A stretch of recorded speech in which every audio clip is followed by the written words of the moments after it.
So welcome back. It's episode 4 of the Women in Sports podcast. I'm Lois Forsell and really excited today. We're going to be talking all things netball. We're joined by someone who's done it all. They've been a player, they've been a coach, and now starting a really, really exciting journey as part of the Leeds Rhinos family, and one that I'm really, really excited to see pan out over the next couple of years. So let's get going. Anna Carter, Director of Leeds Rhinos Netball. How are you doing?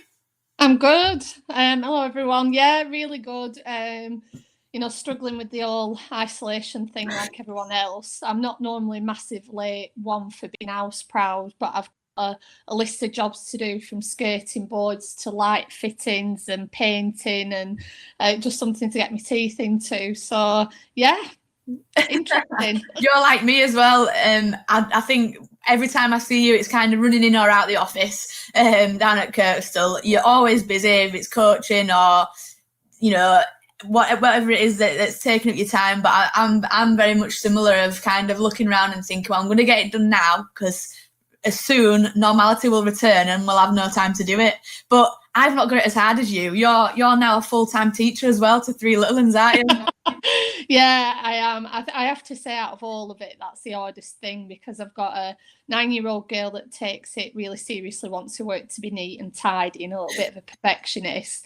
And then I've got a 7-year-old boy who doesn't care what his work looks like or what he does. And then I've got a 4-year-old who's got an attention span of a goldfish. So managing that, and my husband's still working at the minute, it's a real challenge. So to have Easter, I guess, has been quite nice, because the kids have been doing what they want, which is a little bit to manage. So yeah, it's tough at the minute. So we might have a 4-year-old run past through the camera. It might be one of them internet memes where a kid's running and they've got a parent chasing after him.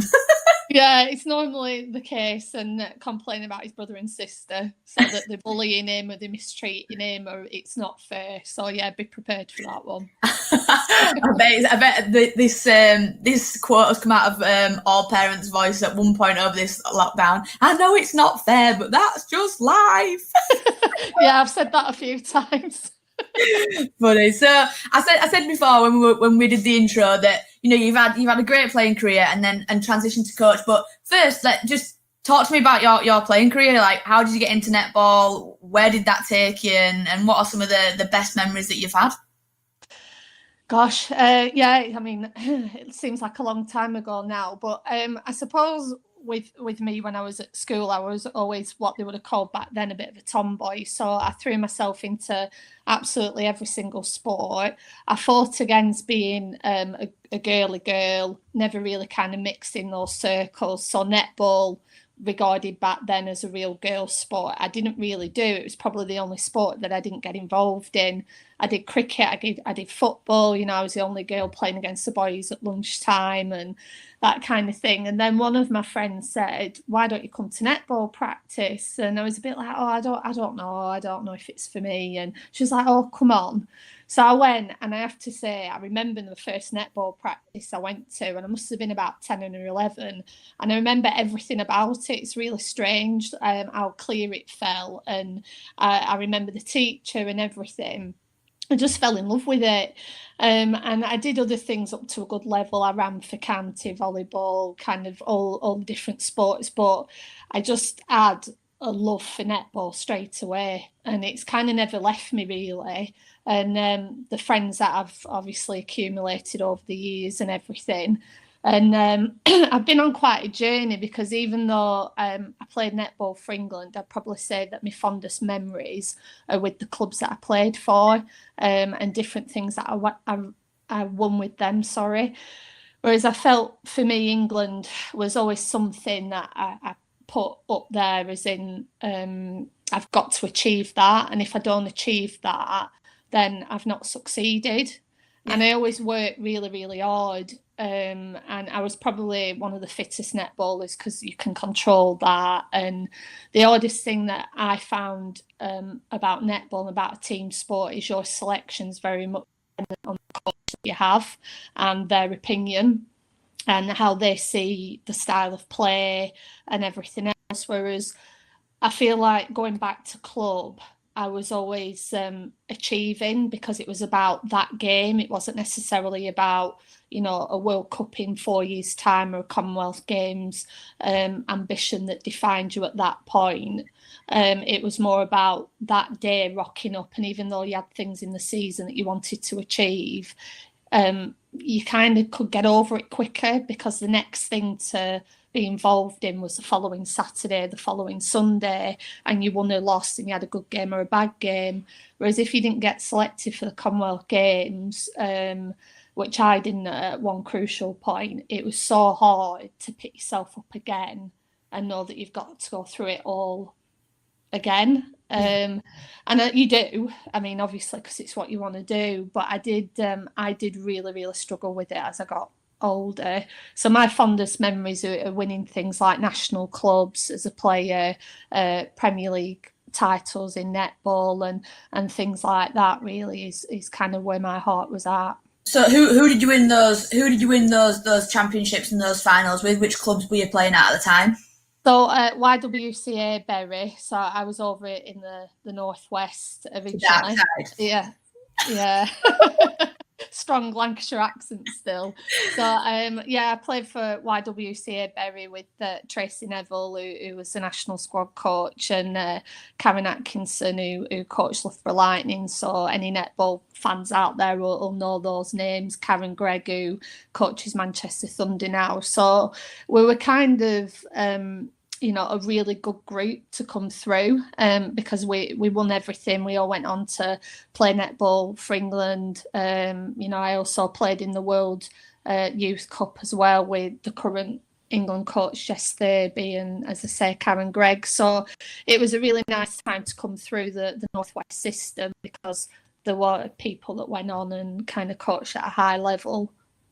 That's almost like the golden generation of netball, then. Like the Leeds Rhinos have got to speak about the Danny Maguires and the Rob Burrows. I'm just listening to all them names that you just reeled off, and it sounds quite similar, and they have the best memories out there. I guess some of them when you get them. I mean, I shared a photo on Instagram the other day of just the day of the 2018 final with Leeds Rhinos women, and I think I just look at that picture and it just, I don't know, it was just so much feelings, and I think just that happiness of just, I kind of can feel it now, even though it was 2 years ago. You can kind of just, in the snap of a click of your fingers, you're kind of back there about all the happiness, the hard work, the journey, and things like that. So I agree with you on that. It's very much so that it's in your control. You can change it week to week, whereas internationally is definitely really, really tough if you miss out. And how long did your international career span for, and when did you get those tough times? I first got selected for England when I was 14, which was quite young. They don't select as early as that nowadays, but I was 14 and played till I was about 22. Yeah. And I made the decision to call it a day. And I'd probably say that I got everything my own way for quite a long time in my career. I remember under 19s not getting selected for a Netball Europe competition, but I was a year younger. But I remember taking that quite hard at the time, but it helped me focus and really concentrate on what I needed to do. So I did little things like ask the coach to spend more time with me on certain aspects of my game. I thought, well, what else can I control? I can get fitter. So I worked on a couple of aspects that came back on my fitness testing. So just looking really at things that I could control to kick on. And then I went to the World Cup and we finished fourth, which was a disappointment for the group that we had. And then I went into seniors, and I personally found the transition from kind of junior netball under 21s to seniors really, really hard. And the main reason for that is we had a couple of legends in the national squad at that time, and in the positions that I played, and they were world-class athletes. And I think I kept going and kept pushing. And I remember one of the coaches just saying to me after you did the whole, what else can I do? Is there anything else you feel I can focus on to make that next step? And she said, no. She said, they're just better than you. Yeah. So that was tough to hear, and I think athletes do that, don't they? Where they go, I just want a level of honesty from you, and they give you that level of honesty, and then you're like, damn, that's pretty hard. Yeah. So especially when you're prioritizing netball in your life and to be the best you can be, and you've marked your success from an early age of playing netball or whatever sport it is for your country, it affects you in lots of different ways. And when somebody gives you that harsh reality check, I do think you think, well, how much do I want this, and how much further am I prepared to go to wait for that opportunity? Because if any of those players that I was talking about got injured, then I would have had that opportunity. And I suppose it became a bit of a waiting game, really. And how did that waiting game go? Or didn't go well. Because the Commonwealth Games selection came, and it was a really funny moment for me, because I was still young at 22 to give up international netball, and I felt that I was falling out of love with the game because I was playing that waiting game a little bit, and I took a step back and concentrated on my club netball. And personally, I really enjoyed that time, and I did go on and we won Super League, I think 2 years on the bounce, and I absolutely loved it, and it was probably the best time from that perspective. But I think once you step away from international duty, whatever it is, it's almost harder to get back in. Yeah. When you're in, and it's harder for them to shove you out, whereas when you're out, it's really, really hard to get back in because their attention turns to other people. So from a personal perspective, it was the right decision, because I ended up enjoying the club netball and everything, and found my love for the game. And that was the point where I started getting into coaching, because suddenly my weekends weren't full of England netball duty. I had a bit more time, so that was the gap for me to start coaching. But I think if there's anything reflecting back on my career that I regret, was probably not sticking it out a little bit longer. And that's the message I sell to a lot of the girls that I work with when they've made that transition. And I think you do think, well, I'll just, make that step at some point, that opportunity to play senior netball. And I did go on a tour with the national squad, but, at some point my dreams are going to come true. Yeah. And they don't. And I think dealing with that's hard. And I always say to the players a little bit that are going through a bad time is just focus on enjoying your netball, because if you're enjoying it, you're not losing anything. And if you get on, you to play for your country, it's a bonus. Don't waste all your time kind of fighting and not enjoying it and feeling like there's injustice in it. Think about the things that you are enjoying, and through that, opportunity will come, if that makes sense. It's a bit of a reverse of looking at it. And I think if somebody had had that conversation with me at that time, I'd have probably thought, well, yeah, I need to just kind of take the intensity off this a little bit and think about it a bit different. I don't know if that makes sense, but yeah. I think that makes 100% sense. I'm just thinking about it now, and the cogs are turning in my head and stuff like that. I think when you say 14 to 22, that 22 does seem young, but that is a long time. A long time to be in the system. I know when I retired my knee, everyone kept saying to me, but you're really young. And at the time how old am I now? I think I was 28, 27, 28. I can't work it out. My years have all gone. I've been locked down too long. And everyone kept saying that. But then when you put it into perspective, the amount of time and energy that you put into that, then it's not like a short period of time, and it's not young, because it's taken a large chunk and proportion of your time. And I think it seemed like a really mature way of looking at it. And it's so tough, because the best, I'm about to say the best rugby that you play then, but the best netball or the best sport that you will play is when you're enjoying it. And I think you're potentially right. If someone had maybe had the opportunity to say to you that, be in both programs, but focus your efforts on here, because that will really, really in the long run have a benefit on both outcomes. And I think it's right. And do you really appreciate that coach for being so honest with you? And is that something you learned from and took into your coaching role as you started coaching? Yeah, I think when you get older and you reflect on conversations, you kind of go like, that was the right message in some regard for it to say. I'd say the only thing she didn't back it up with was, but kind of, I'm not denying that you're not a quality player or something along that lines. It was just they're better than you. Yeah.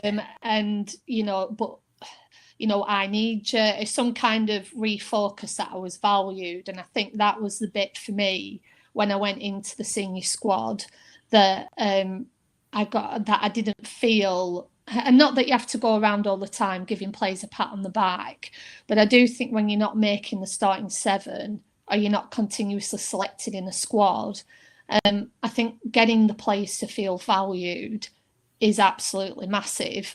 And I think you lose people because you do feel disconnected, and everyone puts ownership on the subs or whatever you want to call them to still be engaged and give 100% and still hit the fitness requirements. But then nobody goes, I value that what you're doing, like what you're doing to make sure you hit all that is really important to us.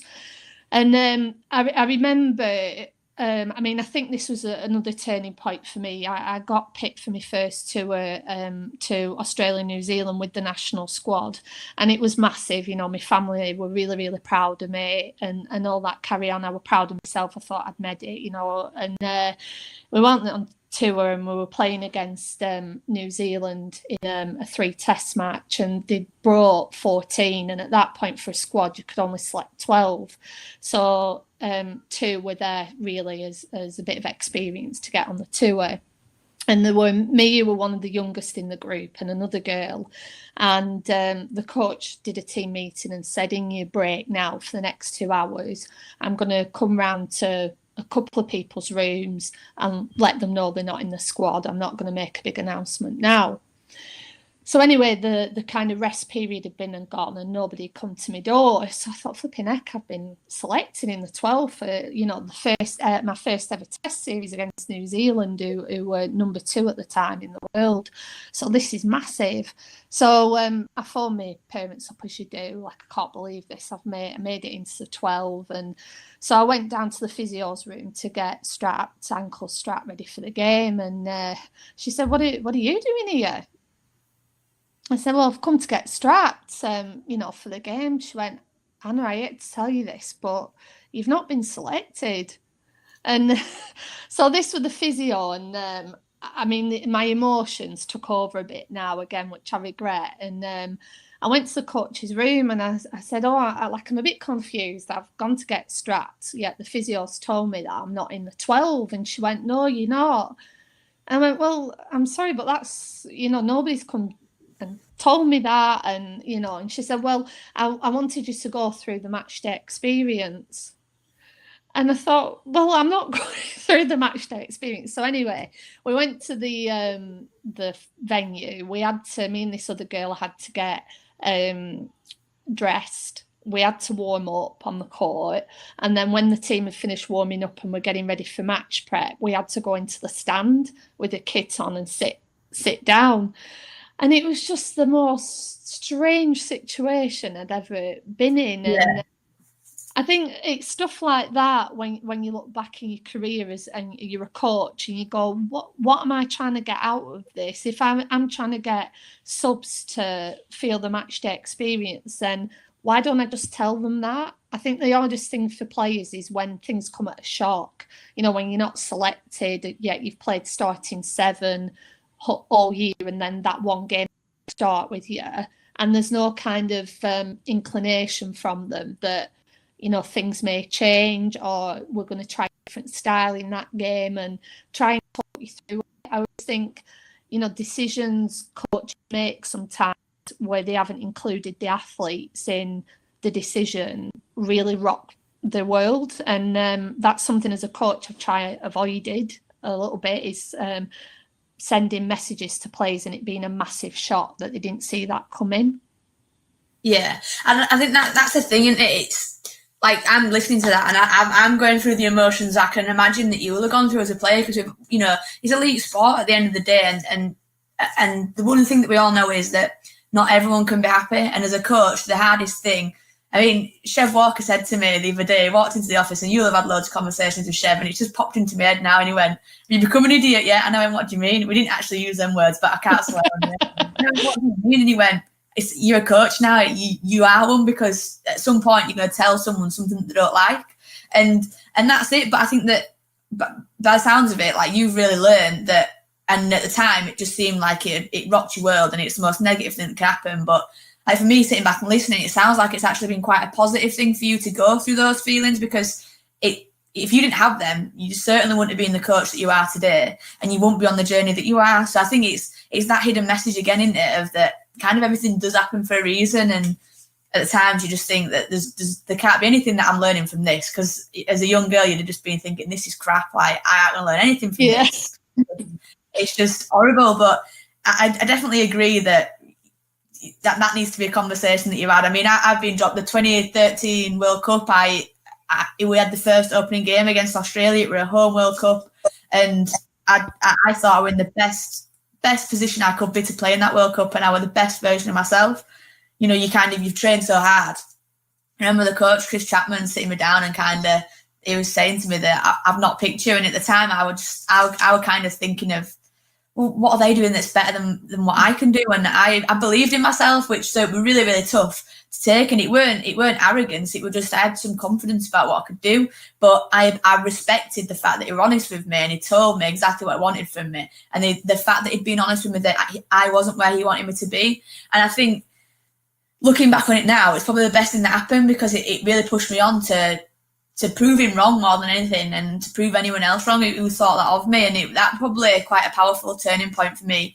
I mean, I still went out, because I was only probably 18 or so, 19 maybe, cried outside the hotel in Leeds City Centre. I was fuming, because I was so close to home yet so far, ringing my mum and boyfriend like, "No, for me."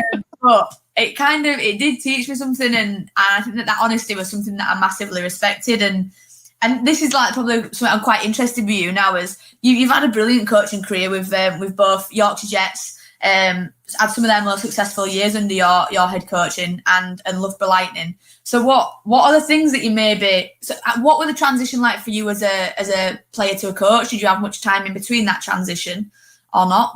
No, I didn't. I mean, I've always coached. When I was about, again, 14, 15, I went back to my primary school and coached there, because it was, one of them where they wouldn't have had a netball team unless somebody external came in. So I started coaching at 15, and it was about winning. That was it. Even back then, it was about winning, and not necessarily about developing players. It was, how can I win this game, and that was it. And then I kind of moved up and coached at county level, and then I coached the Northwest High Performance, where it was regarded a good team of coaches, really good team of coaches, where we brought a lot of England players through at that point, age group players. And it was easy, really, but I never focused on being a coach. It was always just something that I did because I wanted, in the back of my mind, I didn't realise this at the time, but I just wanted players to be better. And then I enjoyed working with players that could do things that I couldn't. And I got loads of enjoyment out of that, seeing that, that player can do that. I never could do that, or I still can't do that, and things like that. So, and then it hit me one day that, the team that I was coaching, we were playing at the same time as, and I was more bothered about their score than I was about the score in the game that I was playing, and about how such and such a body played, and did she try that? And I talked to her about that, and why didn't she do it? And, that kind of thing. And I was driving home with my mum, and my mum just said, you're really shifting more towards your coaching than you are to, your playing. And I think you need to have a think about what you want to do with it next. And, she was right when I went home and I had to think about it. And I thought, yeah, she's right. I'm really passionate about this, and it really matters to me.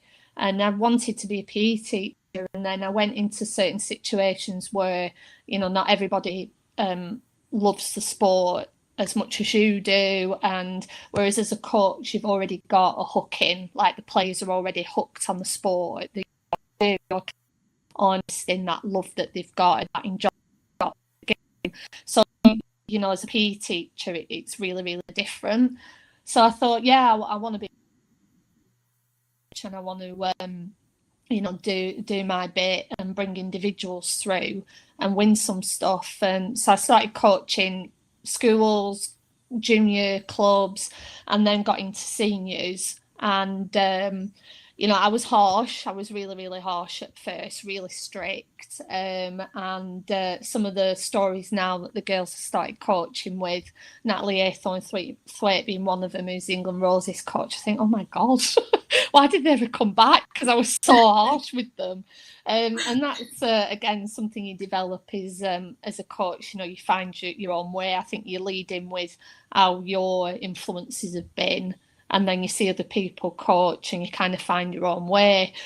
And then I got the opportunity to apply for a role at Leeds Beckett as director of netball, and part of that was doing the Super League team, which was Leeds Carnegie, eventually turned into Yorkshire Jets, and it was a dream job, really. So I applied, I got it, 27 as a Super League coach, which is young.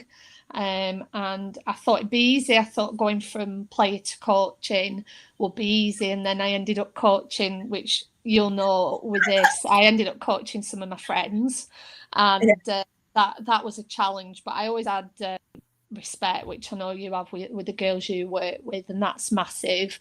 Whereas I think if I'd have been with a different group that I didn't know, I think getting that respect would have been very different. Whereas because they knew me and knew my story and my playing background, and we'd been through stuff together, they were like massively supportive of, you know, me going into coaching at that level. So then that started the Super League thing, and you know, I found coaching tough at Super League. I enjoyed coaching the age group stuff more than Super League, because I read something the other week that Eddie Jones put out about him not enjoying coaching at that level, and I'd probably say I had the same conversation with Brian McDermott when he was at Leeds about, do you enjoy it? And sorry, I'm going down a whole different road here, but no, I like it. I wouldn't say at Super League I've massively enjoyed coaching at that level, and I think that's led me to make this, be really honest with myself about what age group I want to coach and what's for me next, and whether it is about enjoying it and whether I miss it. Not coaching Super League kind of this last season, and working at Loughborough Lightning was really different. That was a brilliant setup there, because I'd gone from Jets where we had hardly any resource, we were beg, stealing and borrowing a little bit, to Loughborough Lightning where the setup was probably as professional as you can get it. It was you know, really good international players who, you know, just wanted to get better, and anything you gave to them they wanted more, because they just wanted to be the best they could be. So and then we're here now, we're kind of deciding on players that we want to work with and what Leeds Rhinos is going to look like. But for me personally, as a coach, I've been on a journey of, I've coached everything now, so what's the next steps for me? What do I actually want to do, and where do I see my impact? It's really interesting that you say that, and I'm going to ask you if you've got any advice for me, because I'm very similar to you. I often think to myself sometimes, is it a good thing that coaching the girls and they know me as a player, they know me as a friend, and now they're getting to know me as a coach? Or, you know, is that something that's going to be tougher? And like, I wouldn't say I'm struggling with it, but I think it's certainly funny. I've got to stop myself, because I like to have a laugh and I like to have a joke. I think that's the rugby league part of me. But it's now having to stop yourself when, you know, you've got your player and coaches WhatsApp group, or you're at a training session, and I want to be that person who does something stupid, like slap someone around backside or put something stupid in the group. But then I've got to bring myself back and be like, no, you can't do that now.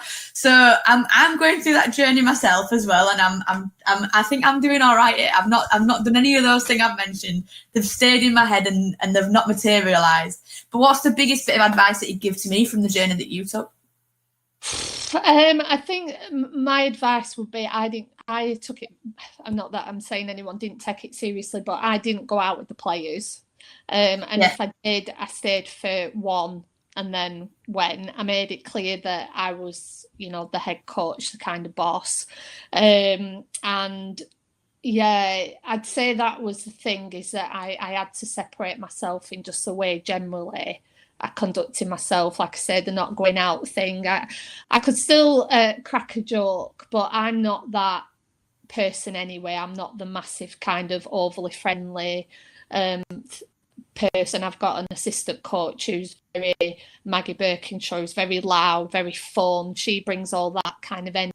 I'm of the right, this is what we're doing, this is why we're doing it, we've talked about this. I kind of bring that entity a little bit more, because I think people need to know that you're the boss as much as you're friends and you're approachable and all those things.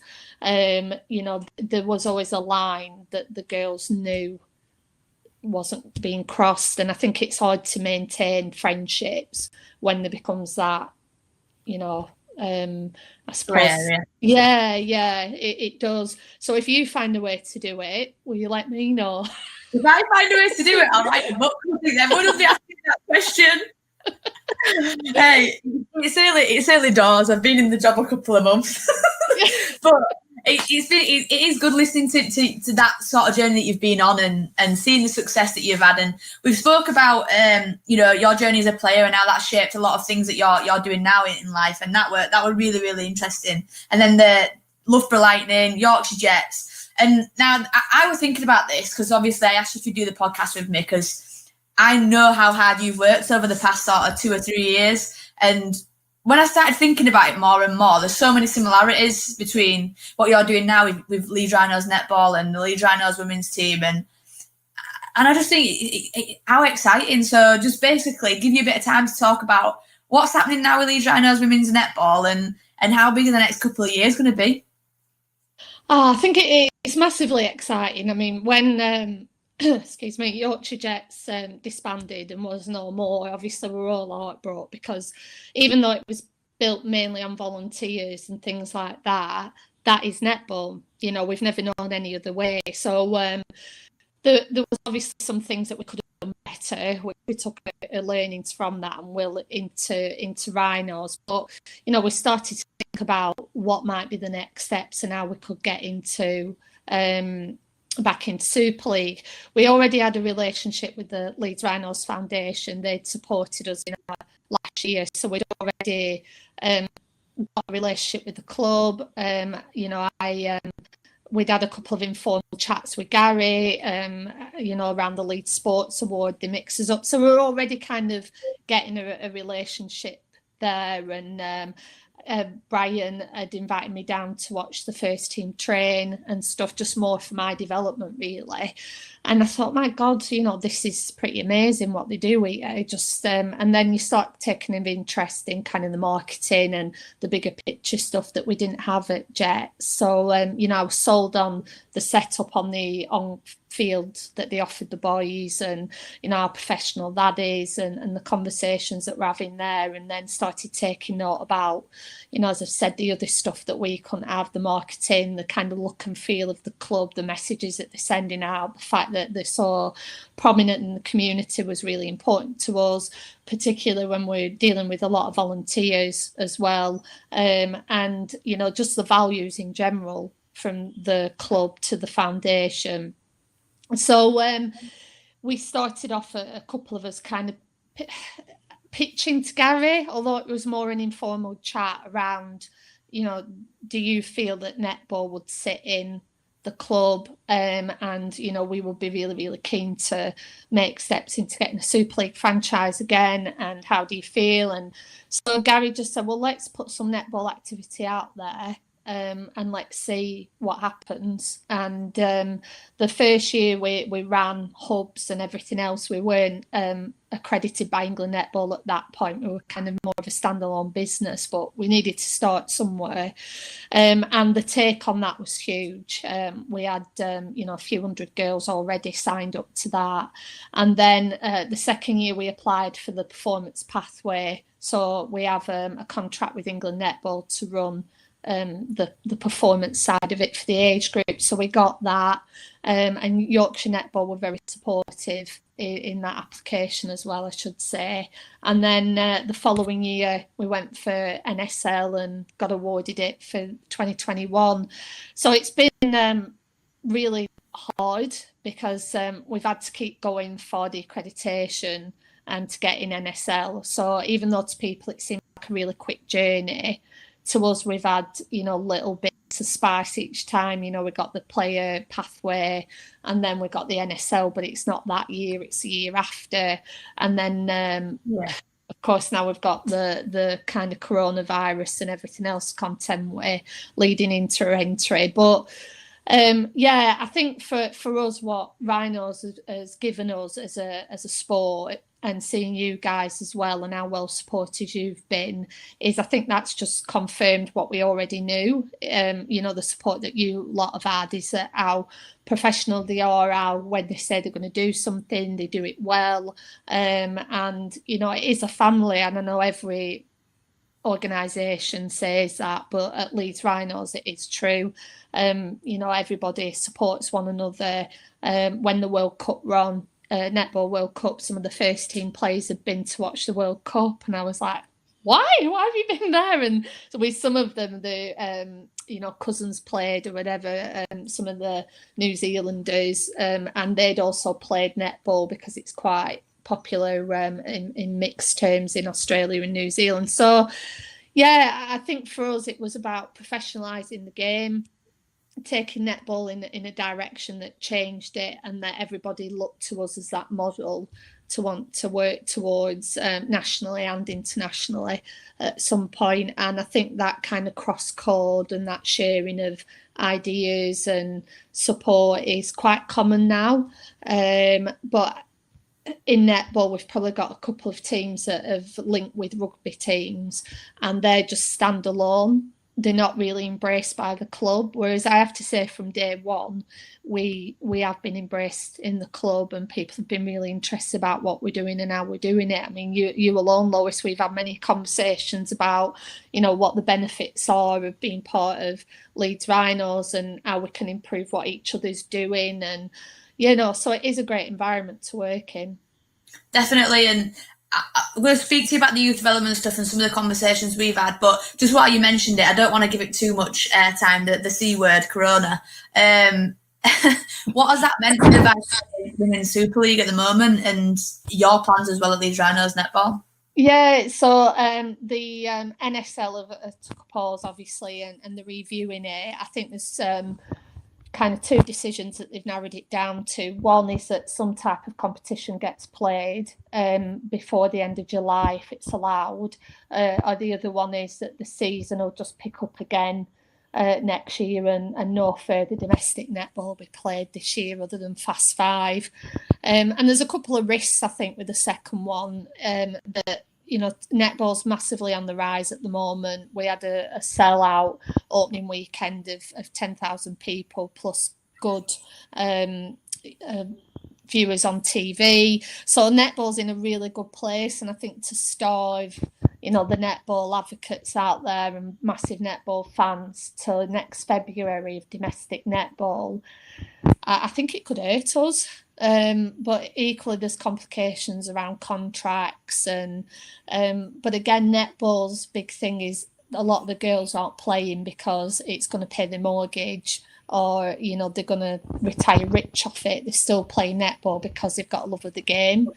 So whether there'd be a little bit of a compromise for the players to go, there's a greater good here and a greater need for the game, I'm not sure. And then the other one, of course, will be doing some sort of competition to whet the appetite.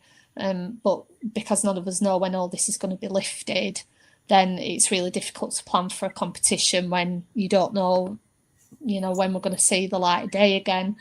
So for us, it's not as yet impacted. They're still looking at 11-team league next year. I think if they didn't run anything this year and just picked up in February, it would just start as they'd always proposed that it started again. All our netball girls we've supported that are on our programme, they've all received packs. They've been having Zoom sessions with the coaches and also with the S&Cs as well. So we are looking after our athletes as well as we all can. We are trying to overload them as well. So far so good. And you know, Dan's Ryan, our head coach, is planning like mad, and you know, we're still staying on top of the timelines that we've put in place to secure a good entry in 2021. No, it's you just got to do the controllables, and you got to do the little things that you can do. I think Sarah tweeted, S&C coach Sarah's tweeted, and I've seen the picture of the girls doing the Zoom session, and it's good to see them keeping busy whilst obviously you can't. That's the toughest thing that I'm finding at the moment, is not having that contact with the girls. It's really everything can get lost in translation through a WhatsApp, a text, an email, and even when you're a phone call, it's still quite tough. But it's good to see them doing what they can. I was going to ask you this, but you mentioned it there. The growth of women's netball has been really, really considerable over the past couple of years, and it's heading in a great direction. And I'm sure that they'll stay on that trajectory. Netball and rugby is a bit different in terms of the product, but not necessarily in terms of the journey. But what do you think is down to that success and that growth? Is it that 2018 Commonwealth Games? What is it? Yeah, I think there's probably that, because I think there's a lot of people that found themselves watching netball that wouldn't normally. I think that's a great thing about the Commonwealth Games and things like that is, I find myself as somebody that just loves sport, watching a sport that I wouldn't normally when it's Commonwealth Games, because the sport I want to watch is on next. So you watch a sport that you wouldn't normally and go, dressage, it's actually harder than I thought it was. So you start getting the respect. And I think, again, because we're all bought into the Commonwealth Games as a competition, if any of the teams are doing well and have a chance of winning gold or silver, you naturally watch it because you want us to. I mean, hockey was a perfect example. Again, they went on a massive trajectory after their Olympic gold medal in, was it Rio? Yeah. So, again, they got the massive boom from that because the country wanted to see us win another gold medal. So I think we had a lot of people watching netball that probably hadn't watched it for years, and I think we've kind of hit lots of different areas for people to get back involved in the game, whether it's walking netball and your grandma or somebody that's been injured can suddenly start playing again. They're doing a lot more in mixed netball, so again, I think the pickup has just been huge. And I think also just the massive social change in men going to support their daughters play netball. I think now there's a lot more of a family feel around going to watch your child play sport.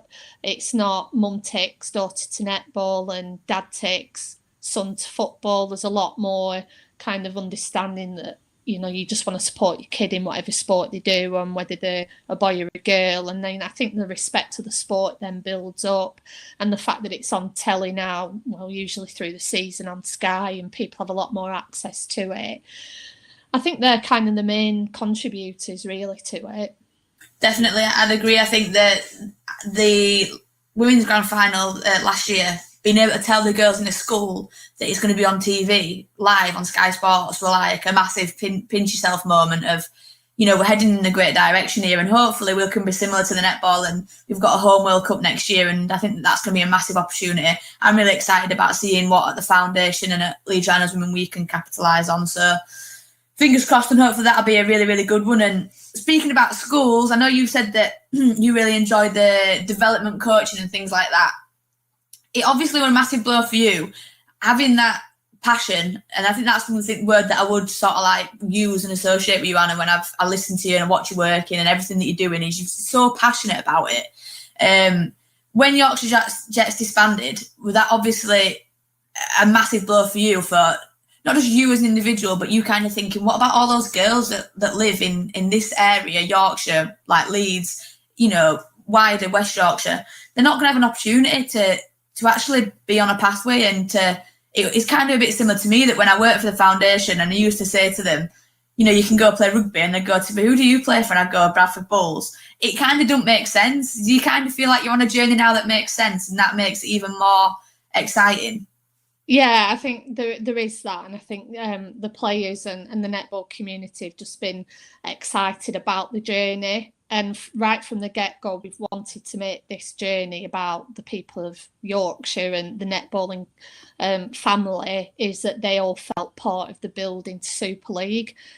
So we have tried to get the message out there as much as we can. We made it a people's bid. We made it really obvious to everybody that we were bidding when we bid, and things like that, because everybody heard, that were involved in Jets when it disbanded, and there was a real lack of clarity for the players in what I do next. If you're at a particular age where, we lost the under-21s and we also lost Super League, a lot of the players were then in a position where they had to, evaluate how much does netball mean to me, because now I've suddenly got to travel an hour and a half to 2 hours to access my next franchise.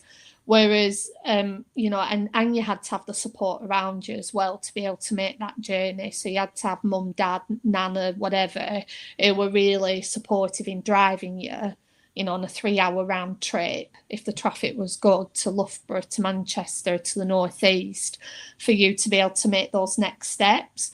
So I also felt England Netball were taking out a massive pool of talent from Yorkshire that we'd always prided itself on being a little bit of a conveyor belt of producing, some of England's best players. So I think I was more hurt because I think when you're an adult and you can drive, you can make your own decisions, you'll always find a way to do something. The fact that I'm travelling an hour and a half to coach Loughborough Lightning was something that I could buy into. But if I was a 17, 16-year-old kid and I wanted to aspire to play Super League, well, suddenly that journey looks very different, especially if I haven't got a really committed mum or dad. They might be committed, but are they going to be home from working time to be able to drive me to Loughborough? So I more felt that, it was unjust on the girls that were in the system, and that was what was key to bringing Super League back to Yorkshire, was that we should be in a position to offer any girl the opportunity to play netball. And we're not there yet, but we're driving in the right way. I think what we're keen to do, and we're working with a partner at the minute, is just make netball more accessible to everybody, and give everyone the opportunity to play at the highest level that they can do. And I think, step one was getting the Super League team back and having a clear pathway. Step two is making it as accessible as it can be to everybody. It is that bit breaking down barriers, isn't it? And for you, that you pretty much have brought down a massive one, that you've got something more localized, which is absolutely class. But that's probably something that weighed heavily on you, that sometimes you've got to kind of look at circumstances. The easiest thing would have been, well, if they want to do it, they'll travel. But there's so many different circumstances, and it's about finding those diamonds, isn't it, as well? Like for us, some of those girls might come from a bit of a different background in rugby. So, rugby league has got a very certain stereotype, and similar sorts of people access it. And the girls that don't usually access it is sometimes ones that, you want to tap into, as well as those players, as well as those athletes, because they've got so much to offer. So it's actually, rather than just doing what you've always done, thinking outside the box. And for you, it's such an exciting journey, and one I genuinely am really excited about it. The fact that, you're going to play in 2021 in Leeds First Direct Arena, hopefully that's correct, isn't it? Yeah, hopefully we'll be able to have a couple of games there. That's definitely what we're working towards. That'll be amazing, so special. I'll be certainly getting tickets to come and watch that, and hopefully see some of those girls that have started on that development journey with you go through that conveyor belt that you speak about. And I think that's probably similar to me. That's where you'll get the most pride, seeing those girls that sort of started and then coming all the way through. So just moving on, you've got so much experience, so much background, and new bits are coming to light out there. I know that you went to a conference. I don't know why I didn't go. It wasn't that I were being rubbish and just didn't go. I think I were committed coaching in schools with the foundation, couldn't have the day off. But it were about ACL injuries, and that's a real common injury in netball in general, isn't it? But also the change in research that's become available. And what you said earlier before we started recording about just looking at athletes as women and men as very, very different, rather than a lot of research tends to be on men first, and the difference that's making on the game. Yeah, again, I think it's moving towards women's sport being more specific to females, rather than just us pinching the bits of male research that we might be able to benefit from. We're very different. We're very different beings, and emotionally, physically, everything, we're very different. So it's good to see that there is some research being driven by the EIS.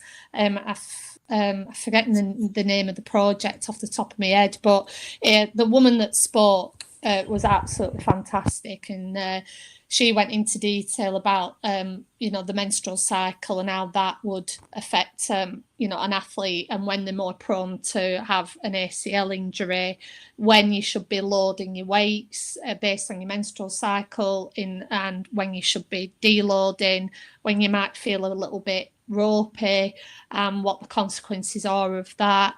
So there was a lot of detail, and I think they said there was still a lot more work to be done on that, but the level of detail they went into about what could affect a female participant's performance was huge, from the fact that two of us could be in an 100-meter race and I could win it just on the fact that I'm at a certain point in my menstrual cycle in comparison to you. And what sits around that means just that alone means I could win that race, even before you start thinking about the training aspect of it. And they showed us a few clips of Olympic athletes just being really honest about their struggles with their menstrual cycle and what they'd done with the coach to be able to put themselves in a better position where they could deal with it better. Because, it is a big part of women's lives, and it's something that we have to manage. And young girls coming through, I do think that's something that we probably don't give them enough support with, and listen to the problems. And I think some of that is we're just not in a comfortable space with that at the moment, and also how that's perceived. And I think at some point we'll probably get to that comfortable space of being able to talk about it openly, and how it might affect things. So they touched on when people are most likely to get an ACL injury, but also England Netball themselves have started doing different tests for each athlete that makes them more susceptible, highlights if they're more susceptible to an ACL injury, and then from that they give them some exercises to do, and everything else that may just keep it at bay. So so there's a lot of interesting stuff going around about ACLs and what the Well, I'll have to pick your brains again another time, and I'm certainly interested in what you might be doing on your programs to support it, because I know obviously it's quite close to me with the fact that I did mine, but it sort of all spiraled and went downhill. But aside from that, it's a lengthy injury for anyone to have anyways, and the fact that women, the fact that the hips are wider, they're more likely to have that injury and all that sort of stuff. But community clubs are even asking us at the rugby league side, like, how can we help them? Because a lot of the stuff is prehab and training, not training less, but just training smarter. So I think that's really interesting, and it'll be good that there's two of us who have got women's sport and in different fields that we can share best practice. That's what I'm looking forward to. It's been great talking, and there's one thing that's been bothering them all the way through. I wanted to ask you. It's really random. It is netball based. It's really random. The kids, like, I'm not gonna lie, whenever I played netball, and I've played netball at school, and I got told they were a bit too boisterous. Like, I would never say that netball's a non-contact sport, because I know that's something you never say, because it is a tough sport, and I respect netballers. I think that they do an amazing job. They're fit, they're strong, they're everything that an athlete should be. I always got told they're a bit too boisterous, and I played again. So Kate Lightfoot worked at the foundation a fair few years ago, and she got us to enter a charity netball tournament, and I loved it. And I sold myself there as I'm not playing unless I'm centre. do all kids want to be centre, or do all people who play netball want to be centre, or is it just me? I think it might just be you, Lois. Really? You can go where you want and you can run around like a loon. And that's it. I want playing if I want playing centre. I think most people want the glory positions, the goal shooter and goal attacks. I think it's only the I think the mad ones that want to play centre that are fit and you know like to kind of have an influence on the game. So maybe you're you know, a big what do you call it, playmaker in rugby. Was that saying your position, that's what you are, a playmaker? Because that's the sense of really. I like to be in control, but I'd say that it's more about the fact that there's less to think about which lines I can run towards. Just run, yeah. I can do what I want. Honestly, if anyone wants to play netball after lockdown, I'd love to. I know you played a couple of weeks ago. A couple of months ago, you had a charity one, and I'd have loved to play it if my knee wasn't dodgy, but. It was brilliant, and whoever says it's non-contact, I remember I came into the office and I had the biggest court burn, you know, from falling over. We were playing nice bloke, give me elbow, push me over. I'd give him back as good as I got, but I loved it. I'll have to dig out some photos to prove it, but it was really, really good. And I'm just genuinely really, really grateful you took some time out today. I'm sure it might have been the easiest part of your day if you've been homeschooling, but with it being Easter, you might not. It's nice to speak to an adult, Lois. So yeah, so thank you. No, well, Anna, thank you so much. I'm really, really excited about the journey that you're taking, and you know, you've been a great inspiration to watch how you've kind of just been persistent. You've said it's not been straightforward, but the things that aren't the easiest are sometimes the best when they eventually come around. So I'm looking forward to supporting the Leeds Rhinos women's netball team in 2021, and I'm sure so many other people across Yorkshire and certainly the Leeds Rhinos fan base will be too. So thank you so much for taking the time out, and I look forward to seeing you when we're back to work. Thanks, Lois. Cheers. Take care.